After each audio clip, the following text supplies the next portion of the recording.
Bienvenue à toutes et à tous. Quelle richesse dans la parole de Dieu. Un seul mot, un seul verset peut vraiment nous donner de comprendre des vérités spirituelles et nous aider dans la vie quotidienne. Ainsi, dans le psaume 25, au verset 5, c'est David qui nous laisse ce magnifique verset. David qui était roi et qui pourtant craignait Dieu, aimait Dieu.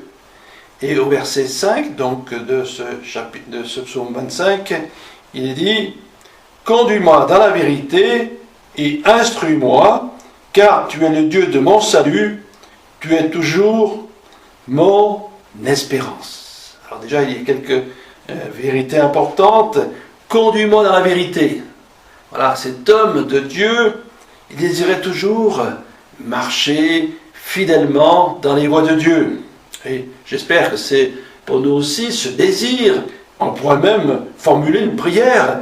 Conduis-moi dans ta vérité.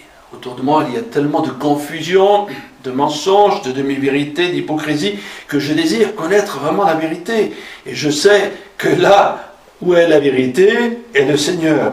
Instruis-moi. Toujours nécessaire de connaître davantage, non pas pour avoir de grandes connaissances bibliques, mais simplement pour vivre la vie que Dieu veut nous donner, car Dieu veut nous donner une vie belle, merveilleuse. Il veut nous accorder la joie, la paix, l'amour, la foi, l'espérance. Et il dit cette vérité, tu es le Dieu de mon salut. Formidable que David puisse annoncer cela, alors que Jésus n'était pas encore venu dans le monde. Jésus qui est venu accomplir le salut, la grâce de Dieu, le pardon, la vie nouvelle, tout cela c'est grâce à Jésus. Et lui, il avait déjà la foi. Alors, on oublie parfois en lisant la Bible, en lisant la vie des personnages qui ont marqué leur temps, comme Job, Moïse, Abraham, Élie, Daniel, que ces hommes et ces femmes de Dieu entrevoyaient déjà le Messie. Il n'était pas venu, mais ils croyaient à sa venue. Et ils croyaient même qu'il était, comme dit Job, leur rédempteur, celui qui allait prendre leurs péchés à la croix. Et toujours ce verset nous dit, tu es toujours mon espérance. Le chrétien, il vit dans l'espérance. La foi, c'est l'espérance. L'espérance, bien sûr, d'être un jour auprès du Seigneur, d'être là, dans sa présence. C'est cette foi qui nous anime, d'être un jour dans la présence de Dieu. Alors il y a un mot qui va retenir mon attention, conduit. Conduit, conduite, il y a beaucoup d'applications à cela. On dit peut-être mon voisin ou quelqu'un d'autre, il n'a pas une bonne conduite, il rentre tard le soir, il fait du bruit, etc., etc. Et il y a aussi la conduite que nous pouvons pratiquer tous les jours. Bien conduire nos vies, c'est une chose intéressante. On pourrait dire bien conduire ma voiture. Alors, on va se promener un jour en voiture, ensemble, et à travers donc cette conduite que nous allons effectuer, voir quelques points importants. Alors, voilà, par voiture, je suis sur la route, et il y a un stop. Alors, si je suis sage, je m'arrête. Si je suis insensé, je vais continuer et je vais peut-être avoir un accident et causer aussi les blessures des passagers de l'autre voiture. Le stop. Et vous savez que Dieu, parfois, il utilise les stops de notre vie. Je m'explique. Voilà, j'ai tout préparé avec ma femme, mes enfants. Je vais dire, tiens, on part en voyage. On a pris une semaine de congé. Et puis, paf, une forte fièvre la veille du départ. Ah, on avait tout préparé, je suis obligé de rester couché au lit. Ah, je suis contrarié. Et là, je ne peux rien faire, je ne peux même pas me lever, car la fatigue, la maladie est là. Alors, qu'est-ce que je vais faire? Je vais lire sûrement la parole de Dieu. Et je vais être attentif à ce que Dieu va me dire. C'est étonnant, parce que je lis aussi la parole de Dieu, mais à ces moments-là, où je suis dans la souffrance, j'espère en Dieu. J'espère qu'il va faire quelque chose pour moi, qu'il va me rétablir. Et c'est dans ces moments où on est arrêté que Dieu souvent nous parle. Et dans les lits d'hôpitaux, des personnes pourtant qui ne s'intéressaient pas du tout à Dieu, vont commencer à réfléchir. Et lorsque l'on dit qu'on a la possibilité de prier pour elles, elles disent oui, priez pour moi. Voilà, c'est étonnant. Quelqu'un qui, peut-être toute sa vie, a rejeté Dieu, alors qu'il est arrêté là, alors qu'il est sur son lit d'hôpital, qu'il n'a plus aucune activité, enfin, il s'intéresse à Dieu et peut-être que même sa prière va monter vers Dieu. Le stop. Et on va prendre la voiture et on va prendre une voie rapide, une autoroute, et c'est indiqué un radar. La vitesse est limitée, on ne fait peut-être pas attention, plaf, on est flashé. Et le flash, il va bien sûr prendre la plaque d'immatriculation de notre véhicule, et il va aussi enregistrer la vitesse qu'on a dépassée. Et Dieu aussi nous fait des flashs. Lui aussi, comme un flash, il va au fond de notre cœur. Il voit tout ce qui se passe. Il connaît notre cœur. Il voit aussi nos pensées. Il voit tout ce que nous disons. Quels sont nos actes. Et même il connaît le nombre de cheveux qu'on a sur notre tête. Est-ce qu'on a réalisé que ce Dieu si grand, si puissant, nous connaît parfaitement? Et ça devrait nous faire réfléchir. Et dire, si je fais une mauvaise action, Dieu la voit. Et non seulement il la voit, mais il l'enregistre.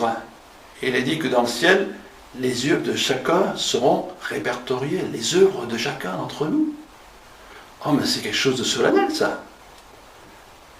Ça devrait permettre, si les gens réfléchissent, de dire, mais en fait, Dieu connaît ma vie. Eh oui, Dieu nous connaît.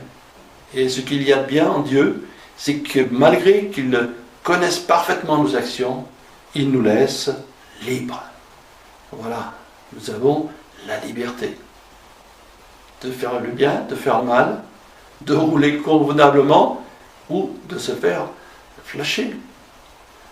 On va reprendre la route et là, sans faire attention, on est dans une ville qu'on ne connaît pas, on va chercher une rue qu'on nous a indiquée, on doit aller voir quelqu'un et on prend, sans le vouloir, un sens interdit. Ce qui m'est arrivé il n'y a pas longtemps, une personne m'a arrêté et m'a dit « Mais monsieur, vous êtes sur un sens interdit ».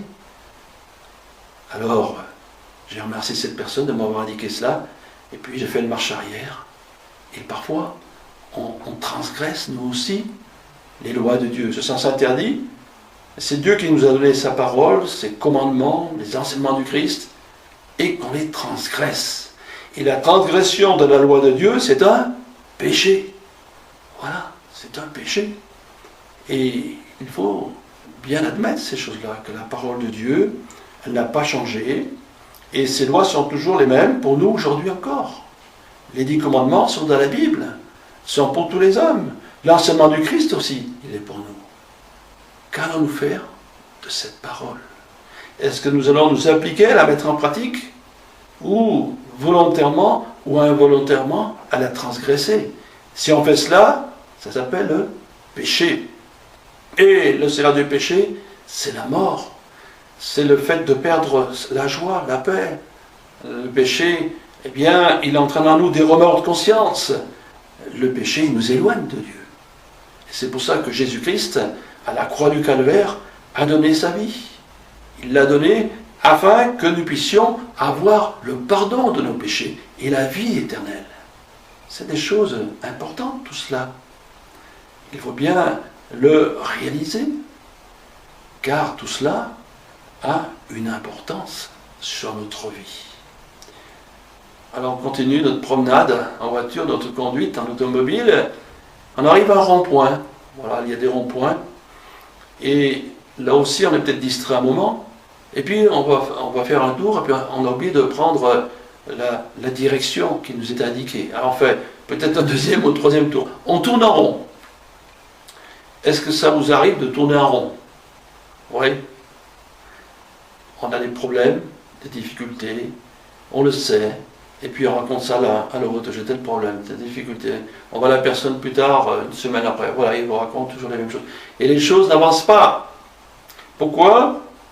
Parce qu'on n'a pas trouvé la bonne solution. Or, la solution à nos problèmes et à nos difficultés, c'est en Jésus-Christ. Voilà. Jésus-Christ nous aide dans toutes les difficultés que l'on peut avoir. On ne va pas sans cesse ressasser les mêmes problèmes. Les problèmes que nous pouvons avoir ont une solution. Alléluia. Dieu a une solution pour notre couple. Pour le fait que je n'ai pas de travail. Dieu a une solution au jeune homme qui veut bâtir sa vie dans la foi, qui ne sait pas quel métier ou quelles études faire. Voilà. Dieu a une solution pour la jeune fille qui veut fonder un foyer aussi. Il y a une solution et surtout une direction à nos problèmes. Car lorsqu'on tourne dans le rond-point, il suffisait de prendre la bonne direction. Or, la direction qui est bonne et qui va toujours nous conduire au bon point, c'est ce que dit la parole de Dieu. Conduis-moi dans la vérité.